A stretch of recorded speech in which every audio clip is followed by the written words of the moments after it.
Bienvenidos al canal. Cuando escuchamos la expresión mejora continua, muchas personas piensan en empresas, procesos o metodologías.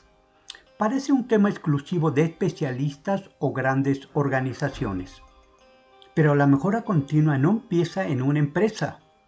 Empieza cuando una persona decide no conformarse. Todos llegamos a un momento en el que sentimos que ya dominamos nuestro trabajo, conocemos nuestras responsabilidades y hacemos bien las cosas. Es una sensación cómoda, pero también puede convertirse en un peligro silencioso, porque el mayor riesgo no es la comodidad, es dejar de crecer. Vivimos en una época en la que todo cambia rápidamente. Surgen nuevas tecnologías, aparecen nuevas formas de trabajar y los clientes esperan un mejor servicio cada día. Lo que ayer era una ventaja, hoy se vuelve obsoleto. Por eso, mejorar no es una opción, es una necesidad para cualquiera que quiera seguir avanzando. La verdadera mejora no empieza en la oficina, empieza en el espejo.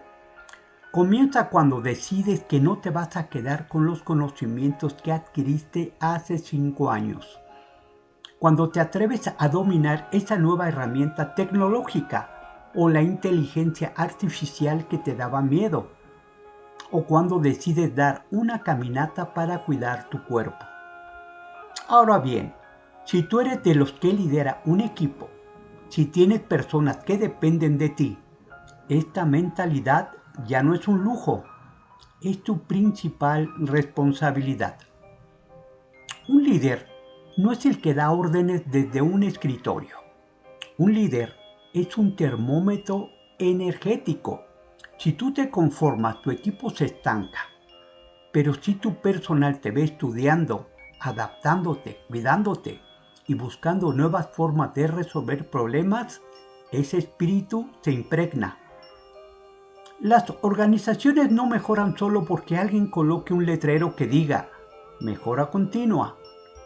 Mejoran cuando las personas que trabajan en ellas desarrollan la costumbre de observar, proponer ideas y buscar pequeñas mejoras todos los días. La mejora continua al final del día no es un manual de procedimientos, es una cultura viva donde todos los días nos preguntamos, ¿qué puedo mejorar hoy? Esa pregunta se transforma en un hábito que tarde o temprano cambian nuestros resultados, nuestra forma de trabajar y nuestra manera de enfrentar los desafíos. Pequeños cambios con el tiempo producen grandes resultados. Conclusión. La mejora continua no es una meta pasajera, es un estilo de vida. Por eso, no esperes a que una crisis te obligue a moverte. No esperes a que el mercado te deje atrás o a que la competencia te despierte. Recuerda, la mejora continua no empieza en la empresa, empieza en ti. Es la decisión diaria de ser un 1% mejor que ayer. Y te aseguro que cuando tú cambias, tu equipo te sigue. Y cuando tu equipo se enciende, no hay mercado ni competencia que los pueda detener. Si este video te aportó una idea útil, dale like, suscríbete y compártelo. Déjame en los comentarios, ¿qué herramientas o hábito vas a empezar a mejorar hoy? Nos vemos la próxima semana. Suscríbete ahora para estar atento a nuestro nuevo contenido.